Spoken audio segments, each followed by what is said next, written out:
Malam semakin larut.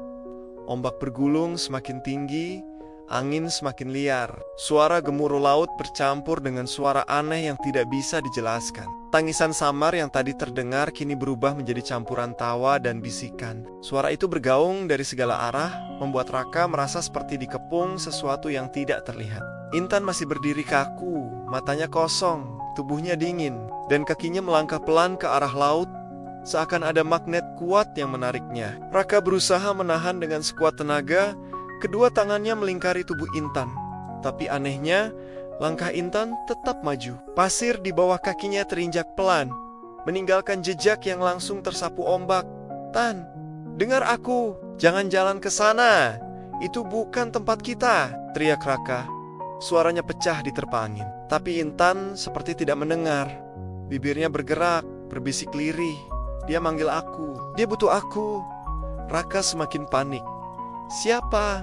Siapa yang manggil kamu?" Intan tidak menjawab. Matanya masih menatap lurus ke arah sosok perempuan berbaju putih yang berdiri di permukaan air.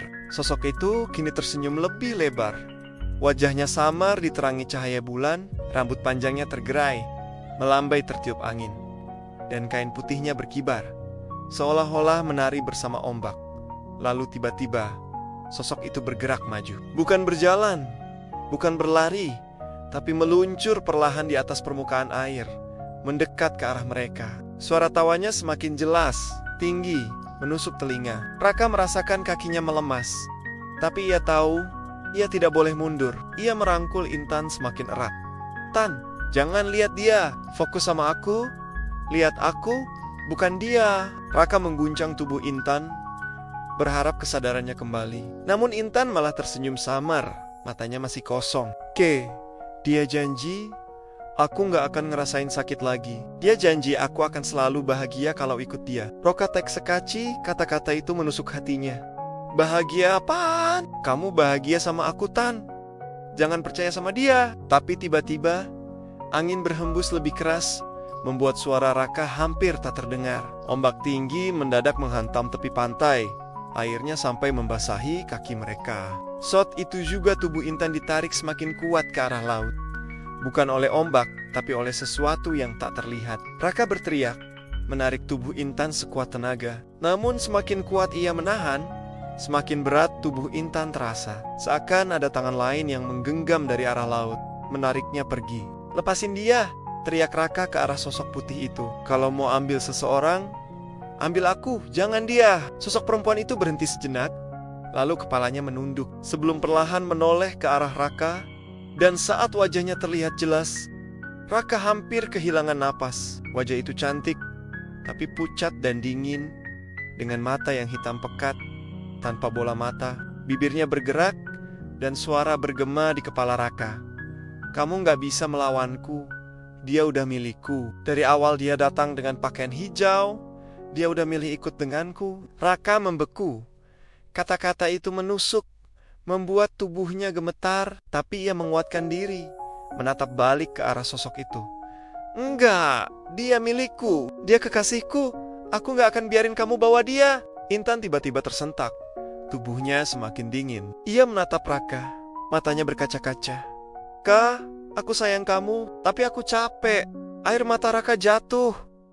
"Jangan bilang gitu, Tan. Kamu gak capek? Kita masih punya banyak waktu, banyak mimpi. Kamu janji mau nikah sama aku kan? Kamu janji mau bangun rumah kecil sama aku kan? Jangan pergi, Tan." Tapi Intan hanya tersenyum tipis, sebelum tubuhnya kembali ditarik lebih kuat. Ombak besar datang, menghantam mereka. Raka hampir terhempas, tapi ia terus memeluk Intan, berusaha sekuat tenaga. Ombak berikutnya datang, lebih besar, lebih ganas. Dalam sekejap, tubuh Intan tertarik ke dalam air. Raka berteriak sekeras-kerasnya, mencoba meraih tangan Intan yang terakhir kali terulur. Jari mereka saling menggenggam, tapi semakin lama genggaman itu melemah. "Tan, jangan lepasin aku, jangan pergi." Intan menatapnya sekali lagi, matanya penuh air mata, bibirnya bergetar. "Aku cinta kamu selamanya." Lalu genggaman itu terlepas. Tubuh Intan lenyap di telan gelapnya ombak. Raka terjatuh ke pasir, tubuhnya basah kuyup, tangannya kosong. Ia berlari ke arah laut, berteriak memanggil nama Intan berkali-kali. Intan, Intan. Tapi yang ada hanya suara ombak, suara angin, dan tawa aneh yang semakin menjauh. Raka berdiri terpaku, tubuhnya gemetar hebat. Pandangannya tertuju ke lautan luas yang gelap. Di kejauhan, ia masih bisa melihat sosok perempuan berbaju putih itu. Kali ini, sosok itu tidak sendiri. Di sampingnya samar-samar terlihat bayangan Intan. Rambutnya basah, wajahnya pucat, tapi ia tersenyum ke arah Raka sebelum perlahan menghilang bersama ombak. Raka jatuh berlutut, suaranya parau, matanya berkaca-kaca. Tan, jangan tinggalin aku, pantai kembali sepi, tidak ada siapa-siapa, hanya Raka seorang diri. Tapi rasa dingin, rasa hampa, dan suara tangisan yang samar-samar masih terdengar. Seperti terus mengejek dan menghantui malam itu. Lanjut di bab berikutnya.